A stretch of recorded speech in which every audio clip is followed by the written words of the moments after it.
Sir, क्योंकि मैं सदन का सबसे युवा सदस्य हूं, मैं अपना दायित्व और अपनी जिम्मेदारी नहीं निभाऊंगा अगर मैं आज इस देश के युवाओं का सबसे ज्वलंत मुद्दा जो है उसे ना उठाऊं। सर, इस देश में दो शिक्षा व्यवस्थाएं हैं। एक शिक्षा व्यवस्था है अरविंद केजरीवाल जी की शिक्षा व्यवस्था, जिसमें दिल्ली में वर्ल्ड क्लास स्कूल बनाए गए, बढ़िया करिकुलम, क्वालिटी एजुकेशन दी गई और एक शिक्षित भारत का, शिक्षित राष्ट्र बनाने का सपना लेकर आम आदमी पार्टी, अरविंद केजरीवाल जी आगे बढ़े। एक दूसरी शिक्षा व्यवस्था है सर, जिस शिक्षा व्यवस्था में परीक्षा शिक्षा माफिया जन्म लेता है, जिसके तहत आज लाखों बच्चों का भविष्य अंधकार की कागार पे खड़ा है। मैं बात कर रहा हूं नीट यूजी और यूजीसी नेट की, जिसमें कुल मिलाकर करीब 35 लाख बच्चों का एग्जामिनेशन हुआ।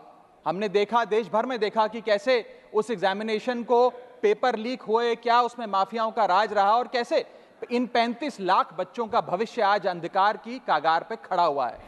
वो 35 लाख बच्चे आज इस संसद टीवी को देख रहे हैं इस उम्मीद से कि शायद उनके अधिकारों की, उनके हकों की बात होगी।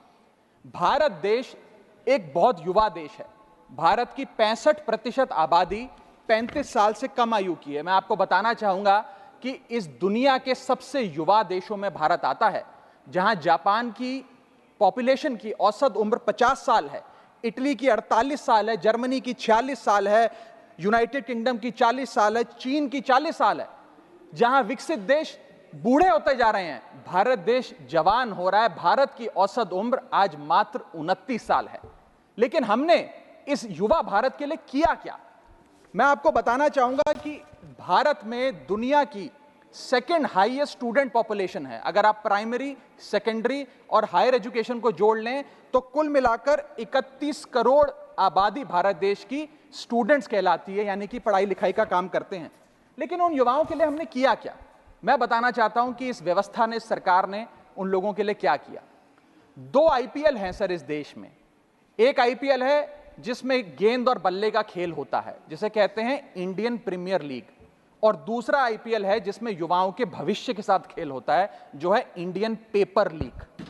और आज मैं उसकी पूरी सूची लाया हूं कि कैसे युवाओं के भविष्य को सिक्योर करना तो छोड़िए, उसे बर्बाद करने का काम किया गया।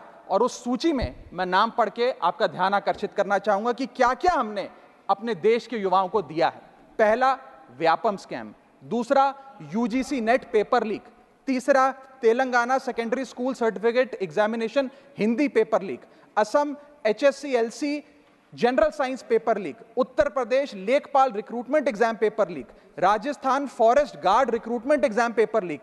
Bihar public service commission exam paper leak. Gujarat head clerk exam paper leak.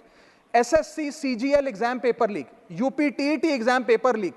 Rajasthan university paper leak. UP PSC paper leak. Maharashtra HSC exam chemistry paper leak. UP police constable qualifying exam paper leak. REET यानी कि Rajasthan eligibility examination for teachers paper leak. Haryana police constable exam paper leak. Himachal Pradesh police constable exam paper leak. Railway recruitment board group D exam paper leak. Orissa teacher eligibility test paper leak. Assam police recruitment exam paper leak.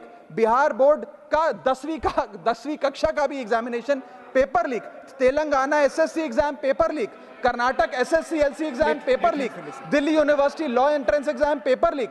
Jamia Millia Islamia entrance exam paper leak.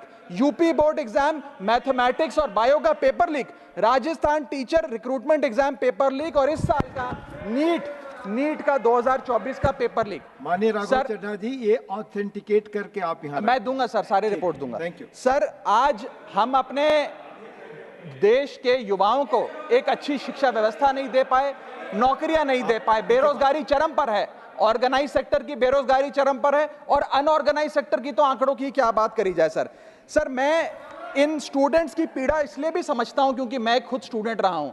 इस देश की सबसे one of the most competitive examination chartered accountancy को clear कर यहां पहुंचा हूं। Sir, मुझे पता है कि क्या पीड़ा होती है जब सालों की आपकी मेहनत पर पानी फिर जाए, क्योंकि एक एग्जामिनेशन, एक पेपर लीक हो जाता है। तब सिर्फ दिल नहीं टूटता विद्यार्थी, एक इंसान पूरा टूट जाता है, उसका मनोबल टूट जाता है।